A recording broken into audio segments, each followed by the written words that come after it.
पहले भी कहा है, जिसकी फैक्ट्री ना चलती हो, बहुत दुकान ना चलती हो, तो हनुमान जी के पांव का थोड़ा सा सिंदूर लेकर यदि उस सिंदूर को किसी भी फैक्ट्री या दुकान में हनुमान जी के छोटे भाई गतिमान के नाम से अगर एक बिंदी भी सिंदूर की रख दी जाती है तो वो दुकान और फैक्ट्री भी झड़के से चलना प्रारंभ हो जाती है। गतिमान हनुमान जी के छोटे भाई। क्रोध करने वाला व्यक्ति दूसरे के चक्कर में खुद को क्रोध करता है, दूसरा व्यक्ति इसका मजा लेता है और स्वयं क्रोध में गुस्से में अपना काम बिगाड़ बैठता है। दूसरा व्यक्ति इसका मजा ले रहा है। क्यों करना क्रोध? क्या करोगे क्रोध कर कर?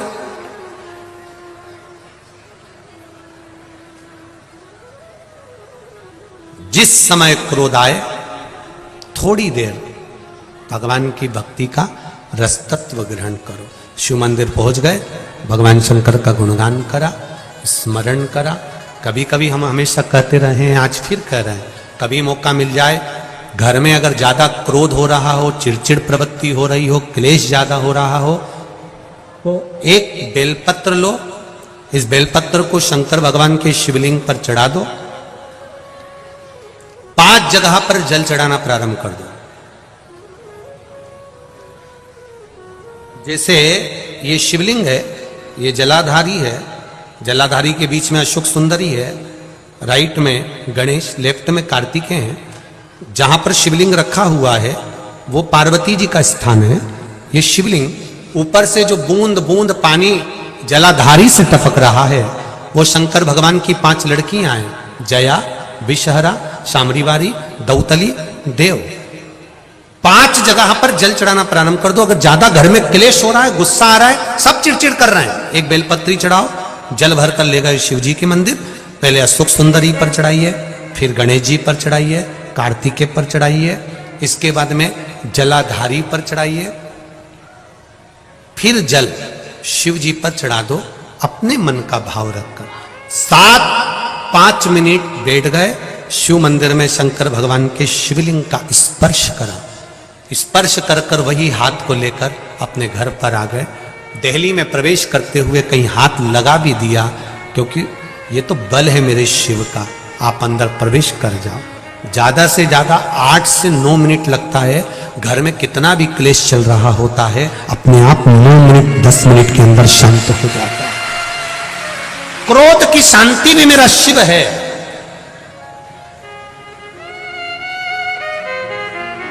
उसका भजन। शमी का जो पत्ता होता है, ध्यान से सुनिएगा,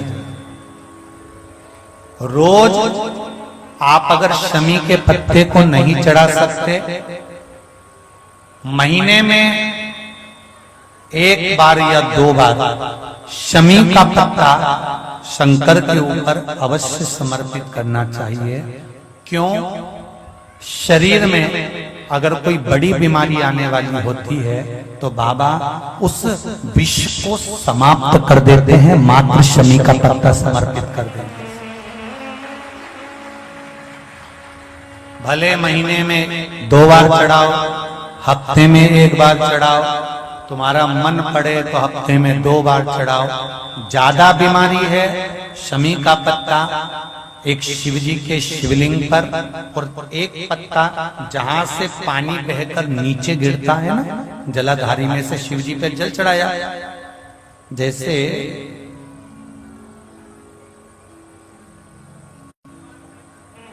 ये शिवलिंग, इस पर जल चढ़ाया तो ये पानी बहकर नीचे आता है, तो जहां गिरता है एक पत्ता शिवलिंग के ऊपर और एक पत्ता जहां से जल नीचे गिरता है वहां। अगर ज्यादा बीमारी है और ऐसा लग रहा है कि डॉक्टर कह रहे हैं कि तबीयत ज्यादा खराब हो सकती है, जांचे जाएगी, ये होगा वो होगा, तो एक पत्ता शमी का ऊपर, एक पत्ता जलधारी जो बहकर नीचे आती है पर चढ़ाना। शमी का पत्र रोग मुक्ति के लिए जब चढ़ाया जाता है तो भगवान शंकर का अवधूतेश्वर महादेव का नाम लेकर चढ़ाया जाता है। कौन सा महादेव? जम के बोलो जरा। अवधूतेश्वर महादेव का नाम लेकर चढ़ाया जाता है।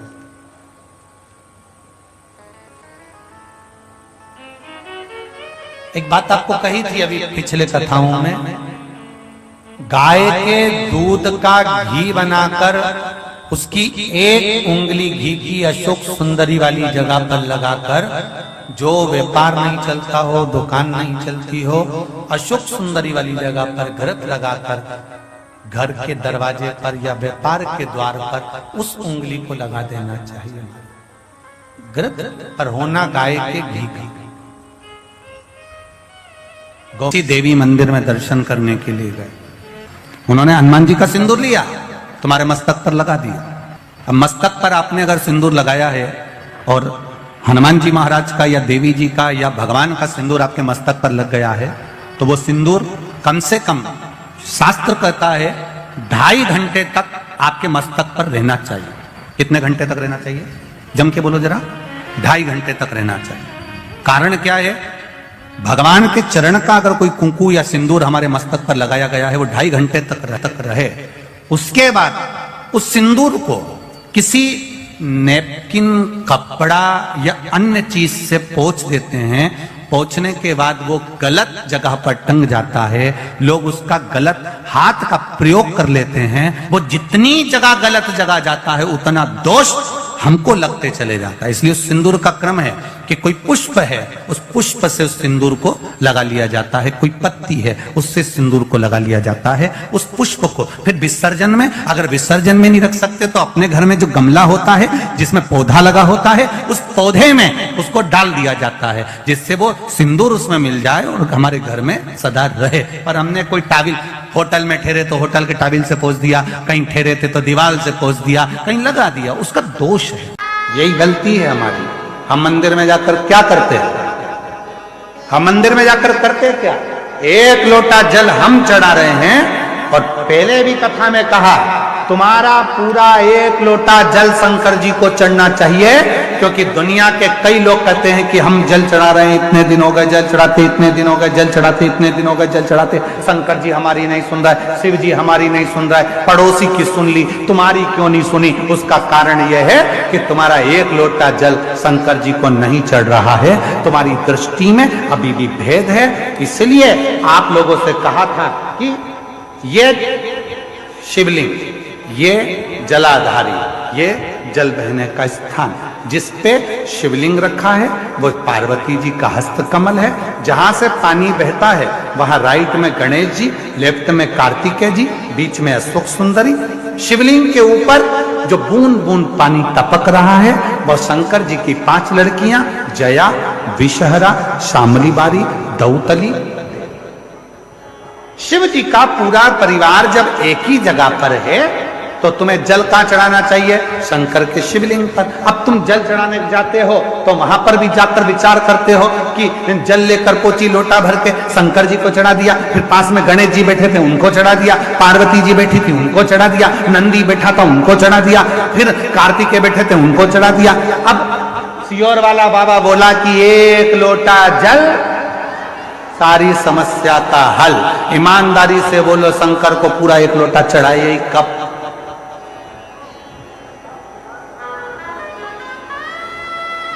वो एक लोटा जल लेकर गई थी, उसी में शंकर जी को चढ़ा दिया, उसी में गणेश जी को चढ़ा दिया, उसी में पार्वती जी को चढ़ा दिया, उसी में कार्तिकेय जी को चढ़ा दिया। वो एक लोटे जल का तुमने विभाजन कर दिया। इसलिए शंकर जी भी कह रहे हैं कि तेरी दृष्टि में अभी भी सब देवता अलग अलग हैं। जिस दिन एक शिवलिंग में तुझे राम, कृष्ण, देवी, देवता, गणेश सबका दर्शन होने लगे, समझ लेना उस दिन तेरा दुख समाप्त होना प्रारंभ हो। दिन तेरा दुख समाप्त होना पर हम शिव के वो एक लोटे जल को समझ ही नहीं पाते। और आप में से कई लोग होंगे जो ये गलती करते होंगे, ऐसा नहीं कि नहीं करते होंगे। एक लोटा जल चढ़ाना, गणेश जी को चढ़ा दिया, पार्वती जी को चढ़ा दिया, नंदी को, वो एक लोटा जल पूरा। जब हमारे यहाँ शंकर जी के मंदिर में टूटा हुआ नारियल नहीं चढ़ता, शिव जी के मंदिर में टूटा हुआ चावल का दाना नहीं चढ़ता, शिव जी के मंदिर में टूटी हुई सामग्री नहीं चढ़ती, तो आधा लोटा जल क्या करेंगे बोले ना? पूर्ण समर्पण, पूर्ण समर्पण। और जब पूर्ण समर्पण होगा तो वो सुख अपने आप आपको मिलेगा। महाराज, शिव को रिझाना, भगवान शंकर को रिझाना बहुत सरल।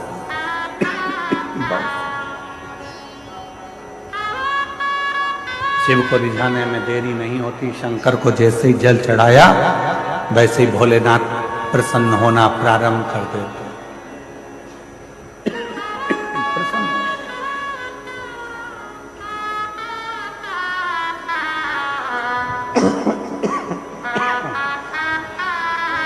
शिव करुणा के साथ एक पिता का काम है बेटी को अच्छी सीख देना। घर में थोड़ा थोड़ा विवाद चलता रहता है। कोई की बुद्धि कई बार धन का भी माना जाता है, कई बार सुंदरता का भी माना जाता है, कई बार विचारों का भी माना जाता है। लड़के को लगता है कि मैं कमा कर ला रहा हूं तो दिन भर घर में रहती है। कई बार लड़की को लगता है कि मैं कमा कर ला रही हूं, घर चला रही। कई बार सुंदरता का भी माना जाता है कि मैं इतनी सुंदर हूं, तुम मेरे लायक नहीं। कई बार लड़का कह देता है तू मेरे लायक है।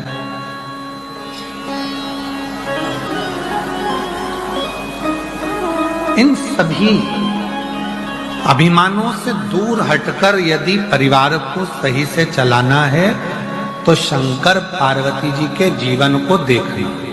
शिव पार्वती का जो जीवन है, भगवान शंकर और पार्वती का जो जीवन है उसको समझो।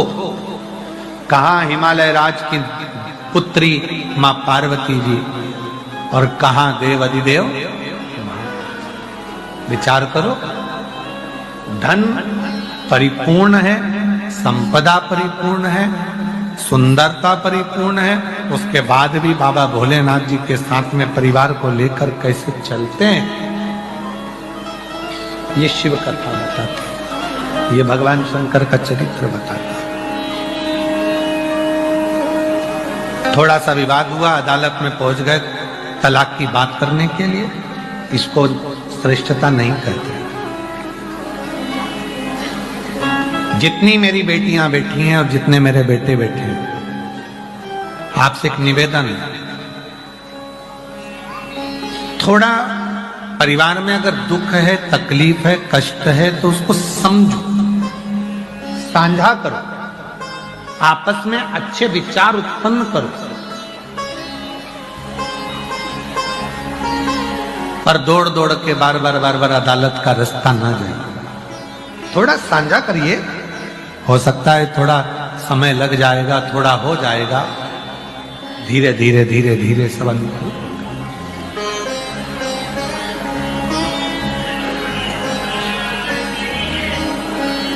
पर आज का समय ऐसा हो गया है, आज का समय ऐसा हो गया कि लोग एक अंश मात्र भी टेंशन अपने दिमाग में लेना ही नहीं चाहते। हम भी चाहते हैं कि तुमको टेंशन नहीं जाए, पर छोड़ देना क्या टेंशन खत्म हो जाएगा? रिश्ते खत्म कर देने से क्या टेंशन खत्म हो जाएगा? फोन पर बात नहीं करने से क्या टेंशन खत्म हो जाएगा? उसका मुख नहीं देखोगे तो क्या टेंशन खत्म हो जाएगा?